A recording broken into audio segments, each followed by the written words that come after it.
Nathan Lockwood from SurModics. So we're a company that does coatings for medical devices. We do hydrophilic and lubricious coatings as well as drug delivery coatings, which is what I'll be talking about here today. More specifically, I'll be talking about degradable coatings for drug delivery. And you won't actually see any drug delivery information as I talk about these, because what I'm focused on is how we characterize the degradability of the different polymers that we've been researching for this application. So I've seen a few of the innovation briefs yesterday and today. This is going to be fairly technical and not so much advertising. I'm an R&D person. I like research and data, and so that's what I'm sharing with you today. What I'd like you to get out of it from a sort of an advertising standpoint is the way in which we go about understanding the materials that we're selling and that we offer to license out. So as you look at what we're doing, I ask you to keep in your mind the detail that we're paying attention to, the way in which we're going about it, and the level of criticality that we I should say the criticism that we give the materials that we're investigating. So I'm going to talk about the characterization of two different types of polymers that we've looked at. The first is a group of urethane-linked multi-block copolymers that you'll see abbreviated through my talk with this acronym here. These are materials that we've in-licensed from a company in the Netherlands called Inacor Technologies, a relatively small company, and we've been developing these for the last roughly 4 or 5 years. And I'll go into the details of the chemistry. This is just my little sort of icon of how these are put together. So they're polymers with blocks that are then stitched together into a more complicated type of structure.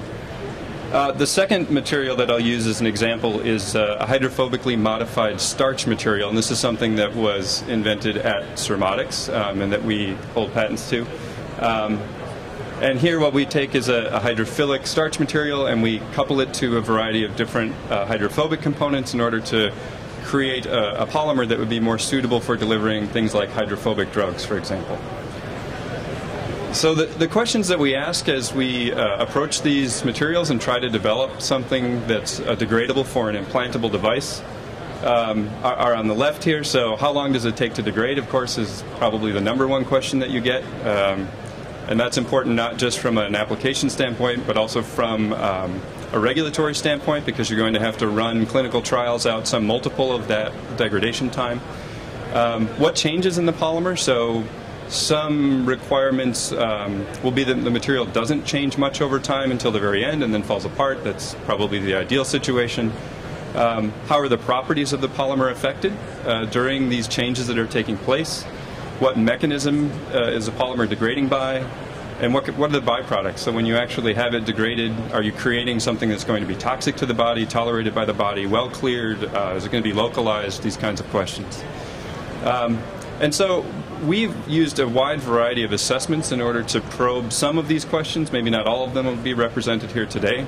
But it's actually very important that you don't look at a single behavior of the polymers in order to understand them. So you can do a degradation study pretty simply. You can take a chunk of your material, you can drop it in PBS or blood or some other type of solution, and you can just wait for it to go away, and you can characterize the degradation that way, and you get one answer. What's often more important are the changes that are going on in the polymer that you can't see and that you wouldn't catch by just weighing it or taking pictures of it, something like that. So changes in polymer molecular weight, composition can be very important because that's going to affect the properties of the polymer.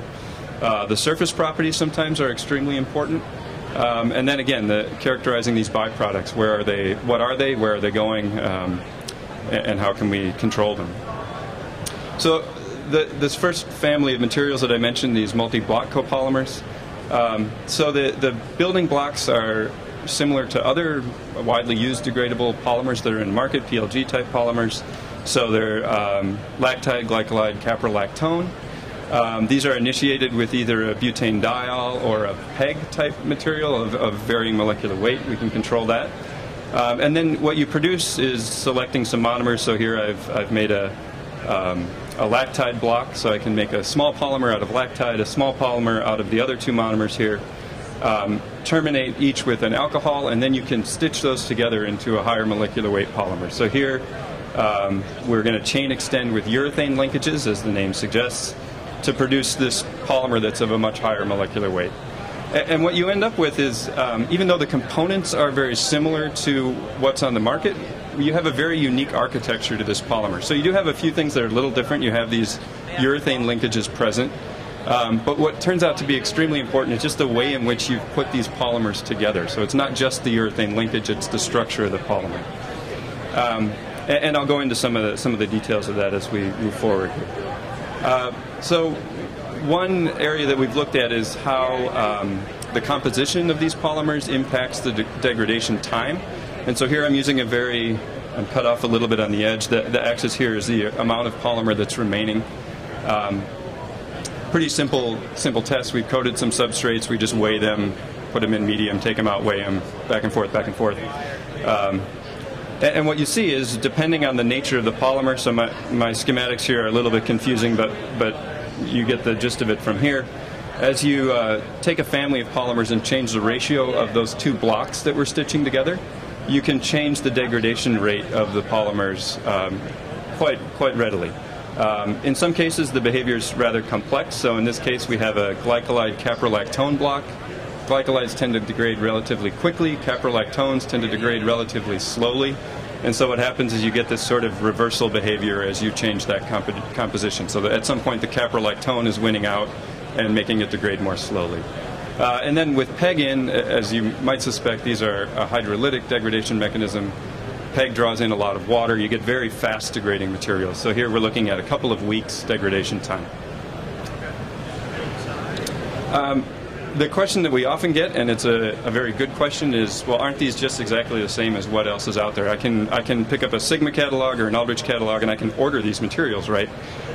In fact, you can't, not only because of the structures that I've shown, but the behavior of this family of polymers is unique when you compare the same compositions of standard PLG materials to these multi-block copolymers. So, for example, here again we're just looking at mass loss as an illustration.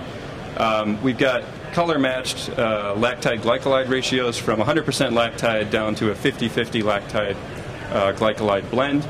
And what you see is the random copolymers tend to be rather slow degrading over these compositions. So we're looking out 3 months here, whereas the multi-block copolymers degrade much more quickly for the same composition. And I don't have the piece of data here, but it turns out the reason for this is that these polymers, due to this structure that we've introduced, have much lower glass transition temperatures. So they permit water into the matrix much more readily, and they hydrolyze more readily as a result. And so it's really not the composition, it's the structure of the polymers, the molecular architecture that imparts these properties. I have a series of slides here. This is just to show what it looks like and what some of the properties are changing over the course of a degradation experiment. So the pictures are just a coated stent that have a particular polymer of this family on them. And then we've done a variety of characterizations, so characterizing a ratio of the two components, the lactide and glycolide, the molecular weight. So we do this by NMR. Molecular weight we do by gel permeation chromatography.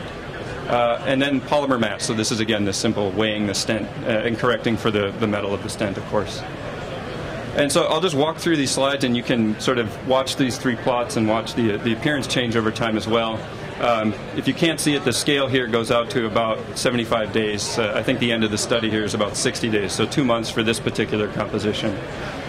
And what we see over time is typical of lactide-glycolide type polymers, where molecular weight changes very rapidly.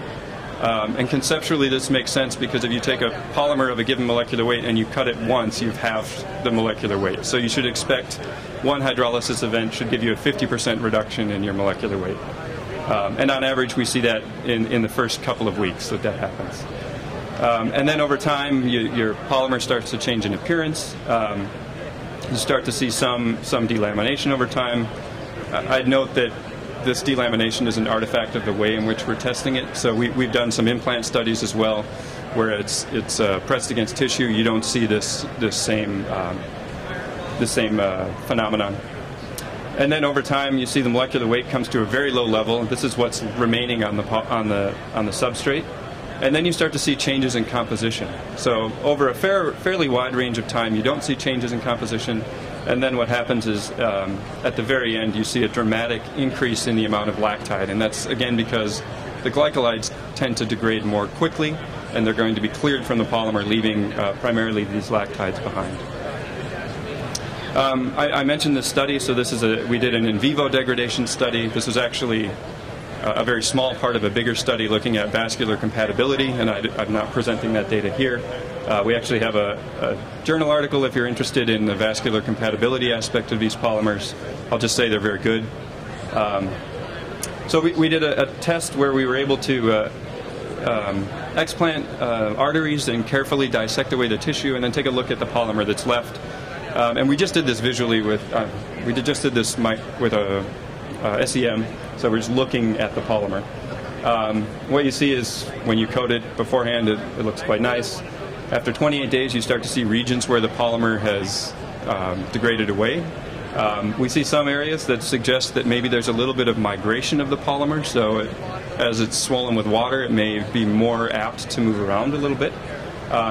And then by 90 days, what we see, there's a little bit of crust from the salts and things like that, but there's essentially no polymer remaining. So this is consistent with what we've seen on the benchtop, and we looked at a few different formulations, polymer alone or with some drug, and generally what we've seen is pretty consistent with what we've done on the bench. So this is an example of a material that degraded relatively readily. It actually turns out it's very well suited for a variety of drug delivery applications. And now I'll tell a story that maybe isn't quite as pleasing to us, but I think it's an important one to tell because it conveys that we're being critical of the materials that we're selling. So this is this modified starch material that I talked about, where we take a maltodextrin and we put these hydrophobic groups onto the backbone. So it's a unique chemistry. It's very hydrophobic depending on how many of these groups that you attach. Here we would get hydrolysis of these side chains, and then also you could have an enzymatic component of the degradation because there are amylases and other enzymes that would degrade the starch backbone. There's quite a few degrees of freedom, so you can change what these different components are, the blue part, the green part, how many of them you put on, for example, which is the degree of substitution. And when we initially developed these polymers, the idea was that there's a potential for surface erosion degradation, which is sort of this holy grail of degradable polymers. You want things that degrade like a bar of soap, for example, where the material that remains doesn't change. The only thing that's changing is what's degrading off the surface and then being quickly cleared. It's a very difficult thing to do, and we thought that these might be a good candidate for that. You'll see some nomenclature as we go through the naming. We name the side chain, so what the blue part is, what the linkage is, and then the degree of substitution, which we just have low, medium, high here. So hexyl, ester, low, for example. So these polymers are controlled by the number of side chains that we're putting onto the backbone. So here I just have a couple of different properties of the polymer where we have this degree of substitution, which is the number of side chains, and the glass transition, for example. So the initial starch material has a very high glass transition. It's very brittle.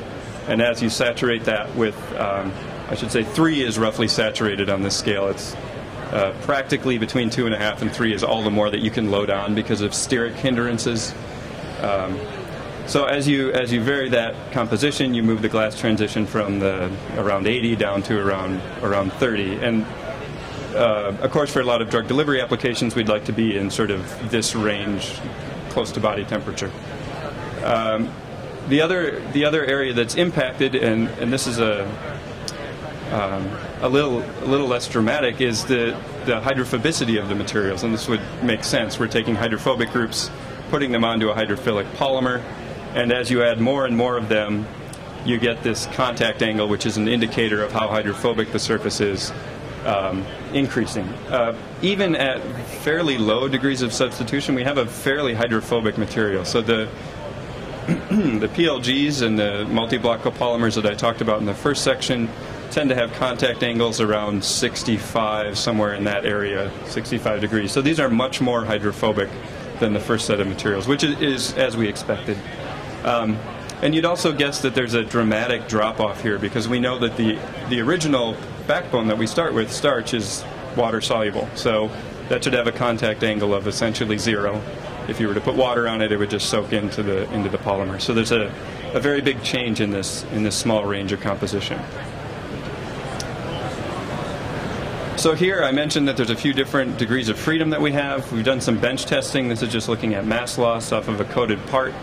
As we change from a highly substituted to a lower substituted material, what you see is mass loss that is essentially non-existent when you have it very substituted. It's almost too hydrophobic to allow any degradation. If you have a small enough number, you start to get some level of degradation. I'll note that the scale here is different from the plots that I showed in the previous polymer family. So here we're going out to a year, whereas in the previous plots it was going out to about 2 months. So these are very slow degrading materials, even in some cases you might argue almost non-degrading materials, depending on how you've put them together. The other area that we can change is the length of the side chain. So you'd make things less hydrophobic as you shrink that side chain back. So going from, in this case, a C6 was what's shown here, I'm sorry, in the black, down to a C3.